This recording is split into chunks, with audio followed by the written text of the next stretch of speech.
Welcome back, guys. I'm Clayton Chapman. I'm joining you today from the rainwater basin of Nebraska, tucked away in the southeast corner. Doing a lot of upland bird hunting, fishing, and bringing you some more open fire cooking. One of my favorite recipes to make this time of year to kind of accentuate or highlight fall is sweet potato gnocchi. The ingredient list is short and simple. It's pretty much fail-proof, and it's easy to make over open fire. My ingredient list is short, as promised. Sweet potatoes, a little bit of slab bacon, hard cheese of your choice. I'm using a local hard cheese from Nebraska. Flat leaf parsley. We've got a little sage, garlic, lemon, house churned butter. I'm gonna finish with a little bit of arugula, apple cider vinegar, and vegetable stock. It's really not that few of ingredients, is it? I kind of lied. So first things first, we are going to put our sweet potatoes in the open fire. And what I want to do is I just want to cook these until they're completely tender. So it takes about 45 minutes to an hour. Raw sweet potatoes going on the heat now. So while my sweet potatoes are starting to soften on the grill, I'm going to go ahead and start my slab bacon. I'm just going to go like a rough dice or lardon on these. And the bacon fat's going to render in the cast iron, give me something to sear my gnocchi in after they're poached.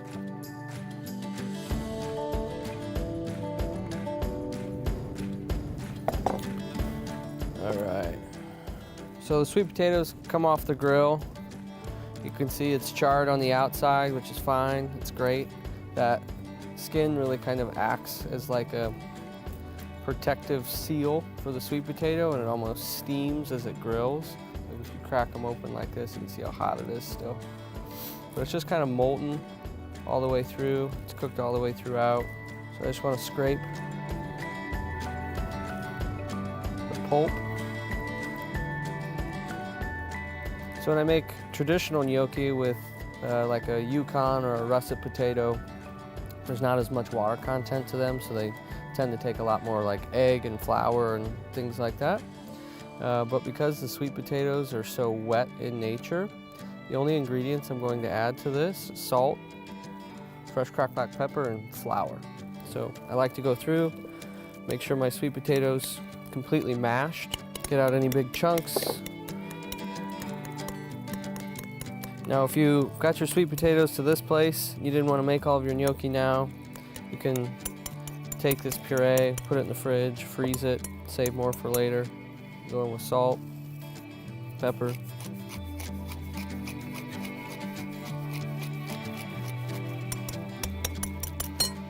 I'll start incorporating my flour. So you really almost start to cut this in. You're not really going to develop too much gluten in the flour as you do this, but you also don't want to over knead it. So the dough, by the time I'm done with it, it's still going to be kind of moist and wet, but it's going to be dry enough that I can handle it without it sticking to my fingers. So you can see the dough. If you spread it open into the center, you can see it's still pretty wet, but the exterior, I've got enough flour on it that I can handle it. This is exactly kind of what I want. If you keep adding too much flour, it'll just become a little starchy and kind of chewy. You want that kind of like wet center in the middle. Turn it off onto our cutting board. Pick a piece you're comfortable working with, a little more flour. You're just gonna kind of roll it into a log. And really shape it with your hands for the most part. Roll it out here.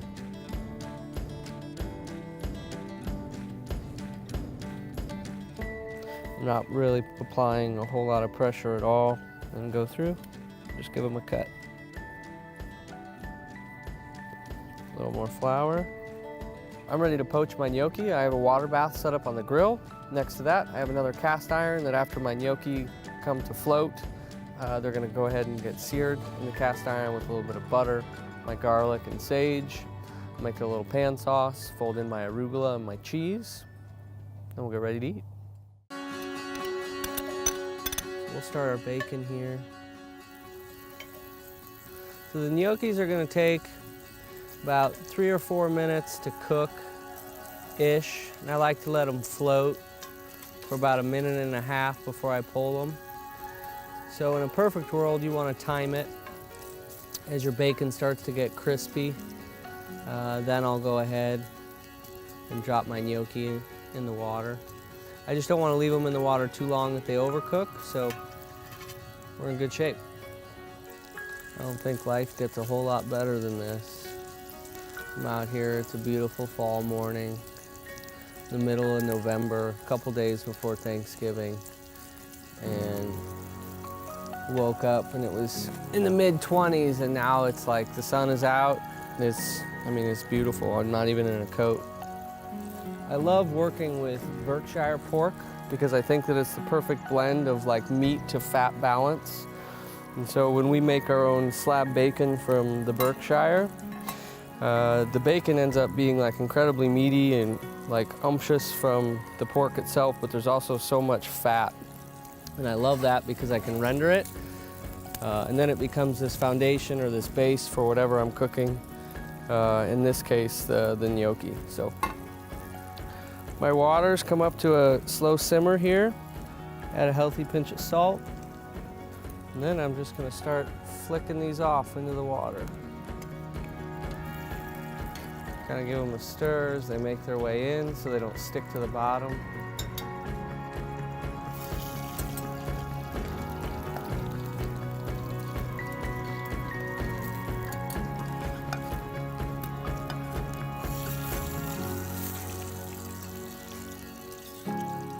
Like I said, they take about 3 or 4 minutes. I'm gonna go ahead, I'm gonna put my lid back on so I don't lose all my heat. I'm gonna let them do their thing. Okay, so I'm gonna pull a couple of these up so you can see them as they're cooking.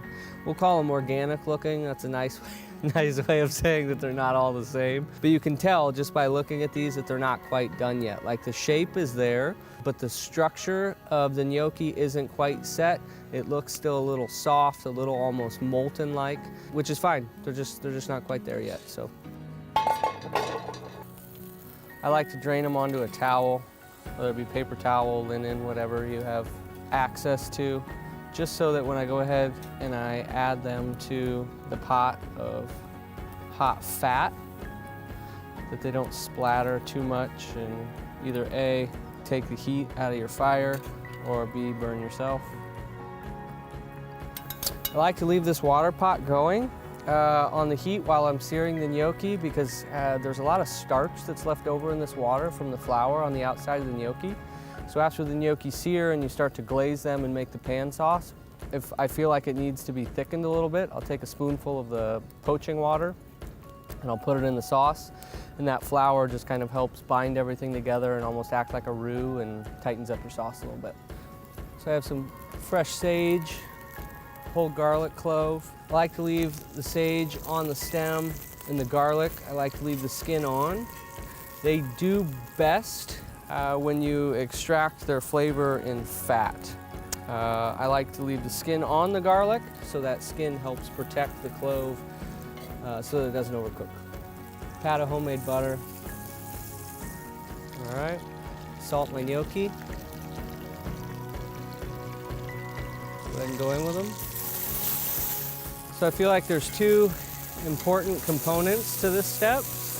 One is I don't feel like you can have too much fat in the pan. If you feel like there's too much fat after the gnocchi have all the color that you want on them, once they're like perfectly golden brown, you can always drain a little bit of it off. So A, having plenty of fat in the pan, and then also making sure that you have high heat so that once they go in the pan, they really immediately start to sear. If you try and lift it before things are ready, they're gonna either A, stick, or they're gonna like not have the best texture to them. And so cast iron, I mean, it's really a great tool and it does a lot of the work for you, but it'll tell you when your food's ready to flip. Great, so my gnocchi are golden brown, seared all around. I'm gonna add a pat of butter, a little bit of stock. This is just gonna kind of create a glaze, little sauce. Fresh cracked black pepper.